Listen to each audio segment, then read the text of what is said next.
Hello दोस्तों, मैं स्वागत करता हूं फिर से आज आपकी एक और नई वीडियो में।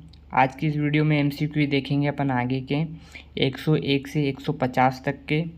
चलो बिना किसी देरी के अपन आज की वीडियो शुरू करते हैं और उम्मीद करता हूं आप सब लोगों की तैयारी बहुत अच्छी चल रही होगी। आज का पहला क्वेश्चन देखेंगे, बाल केंद्रित शिक्षा में शिक्षक की भूमिका क्या होती है, बताइए। दूसरा क्वेश्चन देखेंगे, समावेशी शिक्षा का उद्देश्य क्या है। दोस्तों ये क्वेश्चन यूपी टेट में पूछा गया था, बताइए समावेशी शिक्षा का उद्देश्य क्या है।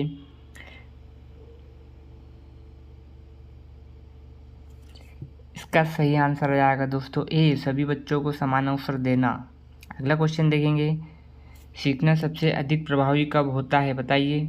जब विद्यार्थी सक्रिय हो, शिक्षक लगातार बोले, केवल गृह कार्य कराया जाए, केवल परीक्षा ली जाए, बताइए कब होता है सबसे ज़्यादा सक्रिय विद्यार्थी। इसका सही आंसर आ जाएगा दोस्तों ए, विद्यार्थी सक्रिय हो तब। अगला क्वेश्चन देखेंगे, रचनावादी दृष्टिकोण के अनुसार ज्ञान का निर्माण कौन करता है, बताइए कौन करता है ज्ञान का निर्माण, बताइए।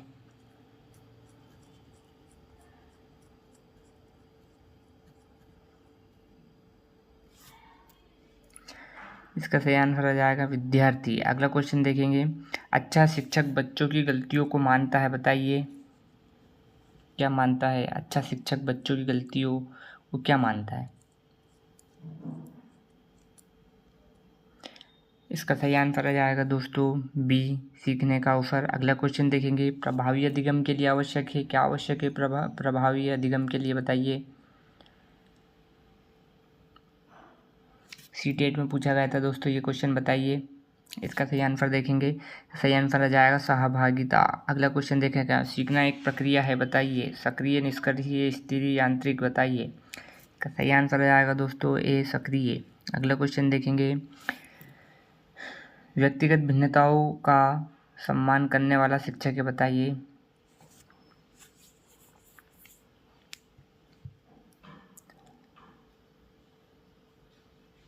इसका सही आंसर आ जाएगा दोस्तों बी, बच्चों की आवश्यकताओं के अनुसार पढ़ाता है। अगला क्वेश्चन देखेंगे, मूल्यांकन का मुख्य उद्देश्य क्या है, बताइए। मूल्यांकन का प्रमुख उद्देश्य क्या है, बताइए क्या होगा।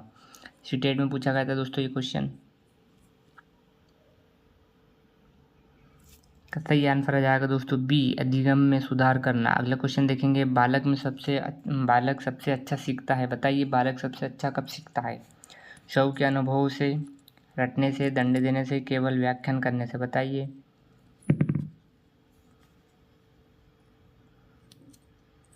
इसका सही आंसर आ जाएगा ए, शौक के अनुभव से। अगला क्वेश्चन देखेंगे, कक्षा में प्रश्न पूछने का उद्देश्य है, बताइए क्या है कक्षा में प्रश्न पूछने का उद्देश्य। डर पैदा करना, चिंतन विकसित करना, समय बिताना, अनुशासन बनाना। इसका सही आंसर आ जाएगा दोस्तों बी, चिंतन विकसित करना। अगला क्वेश्चन देखेंगे, शिक्षक को किस प्रकार का वातावरण बनाना चाहिए, किस प्रकार का वातावरण बनाना चाहिए शिक्षक को, बताइए, कमेंट करिए। आपको ये वीडियो अच्छा लगे तो प्लीज़ चैनल को सब्सक्राइब करिएगा और वीडियो को लाइक करके अपने दोस्तों के साथ शेयर करिएगा। आपके एक सब्सक्राइब से किसी को सपोर्ट मिलता है दोस्तों। इसका सही आंसर देखेंगे दोस्तों बी, सहयोगात्मक। अगला क्वेश्चन देखेंगे, प्रेरणा का सबसे प्रभावी प्रकार है, बताइए प्रेरणा का सबसे प्रभावी प्रकार कौन सा होता है और क्या होता है, बताइए। इसका सही आंसर आ जाएगा ए, आंतरिक प्रेरणा। अगला क्वेश्चन देखेंगे, सीखने का सर्वोत्तम माध्यम क्या है, बताइए क्या है सीखने का सर्वोत्तम माध्यम। इसका आंसर आ जाएगा, ऊपर पढ़ा था दोस्तों ये अपन ने क्वेश्चन, बताइए सीटेट में आया था ये पहले। इसका सही आंसर आ जाएगा दोस्तों अनुभव। अनुभव के द्वारा ही सबसे अच्छे तरीके से सीखा जाता है। समावेशी कक्षा में शिक्षक का व्यवहार होना चाहिए, बताइए समावेशी कक्षा में शिक्षक का व्यवहार कैसा होना चाहिए।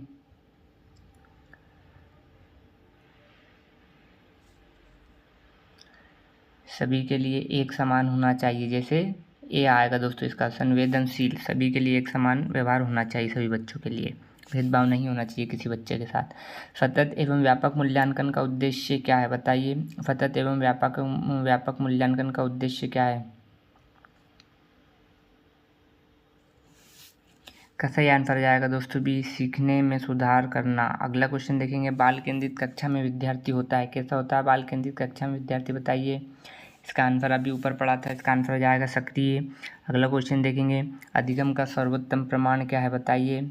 अधिगम लर्निंग का सर्वोत्तम प्रमाण क्या है बताइए। राजस्थान टेट में पूछा गया था ये क्वेश्चन, बताइए। गृह कार्य नहीं हो सकता, उपस्थिति नहीं हो सकता, अंक नहीं हो सकता है। अधिगम का सर्वोत्तम प्रमाण क्या होगा, व्यवहार में परिवर्तन, ए। अगला क्वेश्चन देखिए, शिक्षक की सबसे महत्वपूर्ण भूमिका है बताइए। शिक्षक की सबसे महत्वपूर्ण भूमिका क्या है। दंड देना, केवल पढ़ाना, केवल परीक्षा लेना, मार्गदर्शन करना। तो शिक्षक का कार्य दोस्तों मार्गदर्शन करना, इसका सही आंसर हो जाएगा ए। अगला क्वेश्चन देखेंगे, अधिगम की पृष्ठभूमि फीडबैक का उद्देश्य बताइए। फीडबैक का उद्देश्य क्या है। फीडबैक का उद्देश्य जाएगा दोस्तों सुधार करना, इसका सही आंसर हो जाएगा ए। अगला क्वेश्चन देखेंगे, प्रत्येक बच्चा सीख सकता है यदि उचित अवसर मिले, अधिक दंड मिले, प्रतियोगिता मिले या केवल परीक्षा हो बताइए। तो इसका सही आंसर आ जाएगा दोस्तों उचित अवसर मिलने पर प्रत्येक बच्चा अच्छी तरीके से सीख सकता है। अगला क्वेश्चन देखेंगे, प्रभावी कक्षा की पहचान क्या है बताइए। प्रभावी कक्षा की क्या पहचान हो सकती है। संवाद, भय, मौन या दंड। प्रभावी कक्षा की पहचान होती है, प्रभावी कक्षा की दोस्तों पहचान होती है संवाद। बच्चों को चाहिए कि वह प्रश्न पूछने के लिए प्रोत्साहित करें। शिक्षक को चाहिए कि वह प्रश्न पूछने के लिए प्रोत्साहित करे, प्रश्न पूछने से रोके, केवल उत्तर बताए, केवल गृह कार्य दे। इसका सही आंसर कौन सा हो जाए, लॉजिक लगाइए।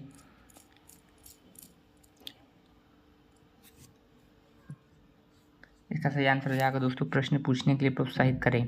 अगला क्वेश्चन देखेंगे, बाल केंद्रित शिक्षा का आधार है बताइए क्या है। बाल केंद्रित शिक्षा का आधार दोस्तों हो जाएगा बालक, इसका सही आंसर हो जाएगा ए। अगला क्वेश्चन देखेंगे, सीखने की गति सभी बच्चों में कैसी होती है बताइए। अलग अलग होती है या हमेशा तेज होती है या हमेशा धीमी होती है, समान होती है। दोस्तों हर बच्चा अपनी अपनी सीखने की गति अलग लेके चलता है, क्योंकि सबका सीखने का तरीका अलग होता है। तो इसका सही आंसर आ जाएगा दोस्तों बी, अलग अलग होती है। अगला क्वेश्चन देखेंगे, रचनावादी शिक्षण में बल दिया जाता है बताइए।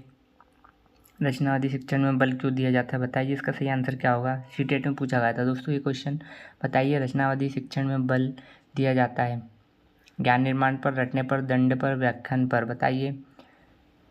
इसका सही आंसर जाएगा दोस्तों ज्ञान निर्माण पर। अगला क्वेश्चन देखिए, शिक्षक को बच्चों की तुलना नहीं करनी चाहिए, हमेशा करनी चाहिए, केवल परीक्षा में करनी चाहिए, केवल खेल में करनी चाहिए। तो शिक्षक को कभी भी बच्चों की तुलना नहीं करनी चाहिए, इसका सही आंसर आ जाएगा दोस्तों ए, नहीं करनी चाहिए। अगला क्वेश्चन देखेंगे, अधिगम का सर्वोत्तम वातावरण है बताइए। अधिगम का सर्वोत्तम वातावरण कौन सा है, इसका सही आंसर बताइए दोस्तों। राजस्थान टेट में पूछा गया था ये क्वेश्चन, इसका सही आंसर जाएगा ए, सहयोगपूर्ण। अगला क्वेश्चन देखेंगे, अच्छा शिक्षक बच्चों को क्या करवाता है या करता है बताइए। सी टेट में पूछा गया था ये, बताइए। अच्छा शिक्षक बच्चों को क्या करता है या करवाता है बताइए। इसका सही आंसर जाएगा दोस्तों ये स्वतंत्र रूप से सोचने देता है, क्योंकि जब बच्चा सोचेगा तभी तो सही से उत्तर दे पाएगा। अगला क्वेश्चन देखेंगे, समाज से शिक्षा का संबंध है बताइए। समाज से शिक्षा का संबंध है बताइए।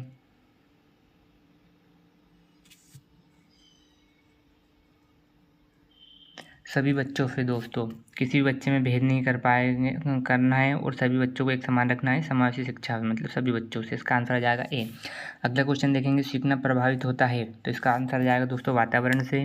अगला क्वेश्चन देखेंगे, अच्छा मूल्यांकन होता है, इसका आंसर आ जाएगा दोस्तों सतत।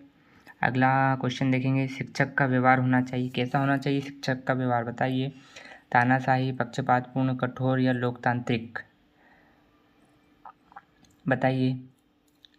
कठोर में तो ऐसा हो जाएगा दोस्तों कि बच्चे आए, कुछ याद नहीं कर रहा है, टीचर मारने लग गए। पक्षपातपूर्ण, पक्ष तू अंदर बैठ तू बाहर बैठ, तानाशाही, ऐसा भी नहीं होगा दोस्तों। तो सही आंसर क्या जाएगा इसका, लोकतांत्रिक ए।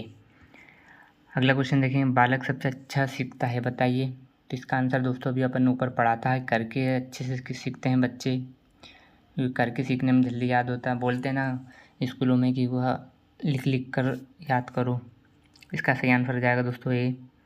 अगला क्वेश्चन देखिए, शिक्षक का मुख्य कार्य क्या होता है ये बताइए। अधिगम को सुगम बनाना, केवल अनुशासन रखना, केवल परीक्षा लेना, केवल व्याख्यान देना। तो अधिगम को सरल या सुगम बनाना। अगला क्वेश्चन देखेंगे, अधिगम का उद्देश्य है, बताइए अधिगम का उद्देश्य क्या है। अधिगम लर्निंग का उद्देश्य क्या बताइए दोस्तों। व्यवहार में परिवर्तन लाना, केवल अंक प्राप्त करना, केवल परीक्षा पास करना, केवल पाठ याद करवाना, बताइए। इसका सही आंसर आ जाएगा दोस्तों, अधिगम का उद्देश्य होता है व्यवहार में परिवर्तन लाना। अगला क्वेश्चन देखेंगे, सीखना सबसे अधिक स्थायी होता है अनुभवों से। अगला क्वेश्चन देखेंगे, शिक्षक सबसे पहले क्या समझना चाहिए। शिक्षक को सबसे पहले क्या समझना चाहिए, बताइए। बच्चों की आवश्यकताओं को समझना चाहिए दोस्तों। इसका सही आंसर आ जाएगा ए। अगला क्वेश्चन देखेंगे, अधिगम का सबसे महत्वपूर्ण है, अधिगम लर्निंग में सबसे महत्वपूर्ण क्या है। तो लर्निंग अनुभव में अनुभव आ जाएगा दोस्तों इसका आंसर। अगला क्वेश्चन देखेंगे, अच्छा शिक्षक बच्चों को प्रेरित करता है, डराता है, तुलना करता है, दंड देता है। क्या करता है दोस्तों अच्छा शिक्षक, बताइए आप। प्रेरित करता है पढ़ने के लिए, अच्छी कहानियाँ सुनाकर। इसका सही आंसर आ जाएगा ए। अगला क्वेश्चन देखेंगे, सहयोगात्मक अधिगम से है, बताइए। सहयोगात्मक अधिगम से है, सीटेट में पूछा गया। सहभागिता बढ़ती है, तनाव बढ़ती है, भय बढ़ता है, दंड बढ़ता है, बताइए।